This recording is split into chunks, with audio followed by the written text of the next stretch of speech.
Welcome back, everybody. Today we've got 2026 NFL Draft, just 5 stars and 5 busts going into the draft season. I've highlighted 5 guys that I think are going to be absolute gems and 5 guys that may disappoint at where they're drafted at. So without further ado, before we get into it, drop a comment who's your favorite draft prospect in this year's draft. And let's get right into it. Starting off with a star, it is going to be Makai Lemon. He's my wide receiver 1 in this draft class. Coming out of USC, think of him as a hybrid between Amon-Ra St. Brown and Zay Flowers. He predominantly operates in the slot, which is perfect for any offense. Getting a young quarterback, a new weapon that is in the slot, makes things a lot easier. It's much easier to get him the ball in open space.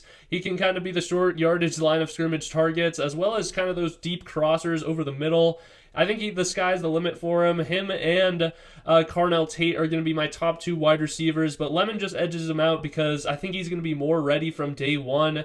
And teams like Tennessee or even Washington, if they decide to go with a weapon at pick number 7, I think it'd be very interesting for Makai Lemon. And then alternating, going on the other side, it's going to be Kenyan Sadi as my bust here. He's the tight end 1 for Oregon. I wouldn't be shocked if he's drafted in the top 15 picks this year. However, when the team needed him the most, he totaled only 51 receptions over the whole 2025 season. There's nothing super kind of unique or special about him. Really, he is a good run blocker and a solid pass catcher at best. I think he's going to get overdrafted just due to no real high-end talent tight ends in this year's draft. Teams are always trying to find maybe their next version of the Colston Loveland or Tyler Warren. However, I just don't think there is many talents like that in this year's draft at the tight end position. Sadiq, over the past 3 games, all in the college football playoff, didn't eclipse 30 receiving yards just once. He never had 30 receiving yards in the playoffs, and when the team needed him the most, he really got phased out of the offense. So that's why you're seeing kind of typical 4 to 5 reception games for 20 yards. That just isn't going to cut it on the next level and is not worthy of a high-end first-round pick, in my opinion. I would pivot otherwise and go with the deep wide receiver class, and Kenyan Sadiq would be a fade for me at his current probably draft price. And then going to the next star, it is going to be Jeremiah Love, the running back from Notre Dame. And man, I think he is neck and neck with Ashton Jeanty on a talent standpoint heading into year 1. The only difference is that Jeremiah Love was part of a committee in 2026 or 2025 with Notre Dame, and really his whole college career. It was him and Jadarian Price operating in the running back committee, and Price is probably going to be the RB2 or RB3 in this year's draft class. So they have the talent at running back, but J Love was never able to get that full bell cow workload. And whichever team takes him within the top 10 to 15 picks is absolutely going to use him as such. And he was already a Heisman finalist being a part of a committee. So the sky's the limit for him if he's just able to get probably north of 15 to 20 touches per game. He is the most explosive running back I've probably ever seen in the past 5 years. He's able to chew crazy hurdles on the outside, maybe a little bit too often. I think that's going to throw people for a loop when he's trying it every single play. However, Jeremiah Love is going to be a star from day one, and any team, whether it's the Saints, the Commanders as well, or even the Chiefs within those top 10 picks are able to snag Jeremiah Love. He's going to be in great hands, and it's really going to change a franchise at the running back position. And then alternating back, we've got a bust here. It's going to be Jordyn Tyson, the wide receiver from Arizona State. I love the talent. I just don't love the availability. He has struggled with injuries mightily throughout his collegiate career, and there's no reason to believe that that's just going to suddenly turn off in the pro career in the NFL. So I think he's a very risky product that you're taking probably in the top 10 to 15 picks of the NFL draft. It's just not a decision I would make. There's nothing kind of attributes that make him like a generational talent that we view like Malik Neighbors or Tedero McMillan. He just does everything really well. Outside of that, he's just an X wide receiver that can get open in open space and is really good at high pointing the ball in the red zone. However, if you're not able to stay on the field, really none of this matters, and he is kind of built sort of frail for the outside wide receivers. That might be another detriment to his game, is that this kind of worked at the collegiate level, but being an X wide receiver in the NFL, you're going to get jammed and played hard man coverage, play in, play out. So I don't know if his body is able to kind of withstand that, being the wide receiver 1 for his team in the NFL from day one. So he was a guy that I would probably fade into the picks 20s, but if I see him drafted in the top 12, I think that is a huge mistake, knowing that the glaring red flags are all over the board for Jordyn Tyson. And then moving off of Tyson, we go to a star. It's going to be Caleb Downs. He is one of my top prospects as far as talent goes in this NFL draft. And that just goes to kind of how flexible he is. He's a safety by nature, which is why you probably won't see him in too many high-end mock drafts going top 10. However, I think he's very well worthy of being a top 10 pick, and that's because you can use him really anywhere. You can bring him down, load up the box. Similar to Kyle Hamilton, how the Ravens were so successful on defense the past few years, they were using Kyle Hamilton everywhere, like a Swiss Army knife, and Caleb Downs can do the exact same thing. He also shows extreme talent and upside in the special teams game. I'm not sure if you're going to want to use him there to kind of risk injury. However, for punt returns and kick returns, he is a clear, explosive athlete and could just be another kind of cherry on top on why Caleb Downs can be a star. So teams like Cleveland or the Giants, I think at picks 5 and 6, I think that could really complement their elite pass rush. Getting a guy on the back end that can cover and kind of lay the wood in the run game while being a freak athlete could definitely help them out and allow those front four to really get pressure, knowing that he's going to have everything settled in on the back end. And I think 5 years down the line, you're going to be asking yourself, why didn't Caleb Downs go in the top 3? So as the game changes, you just got to be able to adapt. And taking a safety in the top 5, it may not seem smart now, but that's probably going to be the trend. You always want to take the best prospects because talent is always going to win out, and Caleb Downs is no doubt one of the top talents in the draft. Moving off of Downs, we are going to go to another bust. It's going to be Jonah Coleman, the running back from Washington.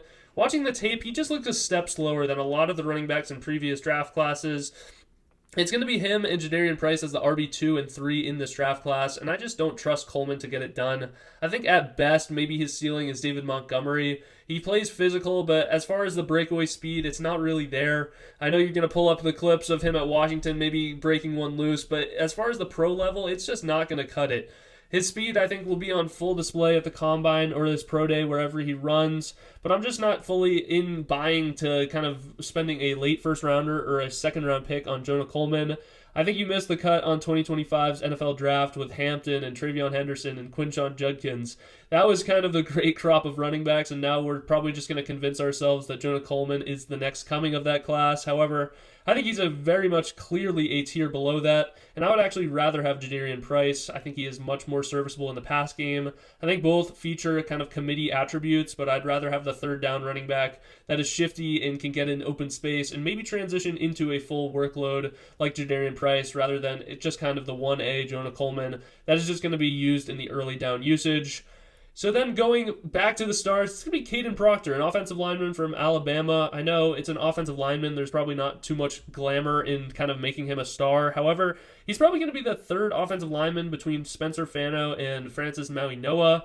However, I think he should definitely be in the conversation for the first overall offensive lineman taken, and that's just due to his freakish athleticism. He is 6'7", and for a tackle who can get in open space, they used him in wide receiver screens, even in the goal line as a running back and a fullback. He can really do it all, and that just showcases his athleticism at the position. And you're always looking for these game changers, these unique prospects at every single position group, and I think Proctor profiles just that. At offensive line, he could profile similar to how Penei Sewell has kind of shifted the role, and Jordan Mailata, two guys that are freakishly athletic being on the offensive line, and he's a guy that I wouldn't be shocked you can move around this offensive line throughout all 5 positions, and he will be able to serve a purpose for whichever team drafts him, and it can also get involved in some gadget plays down in the red zone and keep this team morale up. So I think Kadyn Proctor is one of my stars of the NFL draft.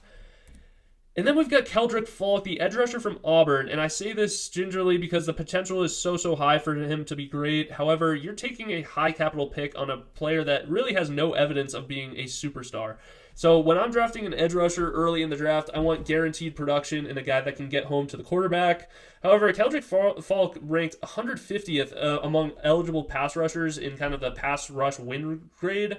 And I know the kind of ceiling is so high because he's so young and the talents are all over the field. The intangibles are all there. However, until I really see it on the field, I just would not bring myself to draft him in the top 12 of this NFL draft. I think you're much more sound taking a guy like Cassius Howell or some other dudes with better production and college stats along the lines. I would even shift towards the front four, guys like Peter Woods if you want some pass rush pressure, rather than taking Keldric Faulk unless you have everything figured out and you can really expect a year to develop him into a star.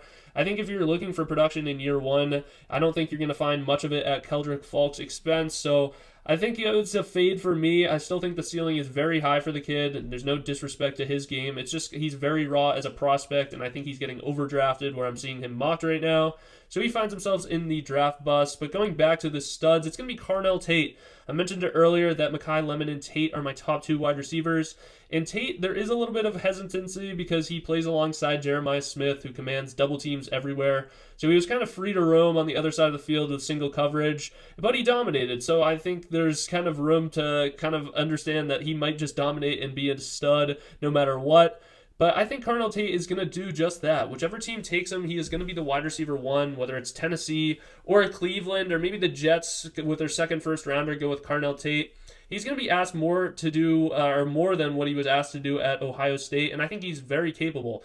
He is a big 6'3" wide receiver. I think of him close to like T. Higgins. He's great at high pointing the ball, but is sneaky quick and get behind the defense.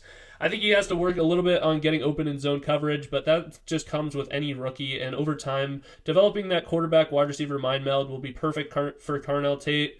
And I think he's one of my favorite prospects in this year's draft. And whichever team with a young quarterback drafts Tate, I think is making a home run draft pick. And then it is going to be the finishing bust here. It's going to be Ty Simpson, the quarterback from Alabama. I do think there is one path to him being successful, and that's just kind of finding himself in the perfect coaching system, whether it's getting drafted by the Rams or the Vikings to develop alongside Matthew Stafford. And with 2 elite coaches, I think he can be absolutely successful. However, the turnovers were a big concern for me in 2025, and he had all the playmakers at his disposal at Alabama. And if you're walking into a team like the Jets or any team with a late first-round pick that needs a quarterback, if they go and throw Ty Simpson into the fire, I don't think he's going to be able to respond like a Tyler Shuck was able to. I think he's still very raw and inexperienced and kind of has those turnover problems that I think are going to be glaring mistakes waiting to happen in the NFL. But if you get him in a good system, I think he can develop into a solid pro, but I would not be ready to line up Ty Simpson in year 1 and expect any sort of production from the quarterback. But that is going to do it for our 5 stars and 5 busts from the NFL draft in 2026. Leave a comment. Which one is your favorite star and favorite bust in this year's draft? I'm happy to read and listen to all of your draft opinions. I know this is always a fun time of year, so stay tuned for more NFL draft content and subscribe in order to keep up to date. And that is going to do it. Peace.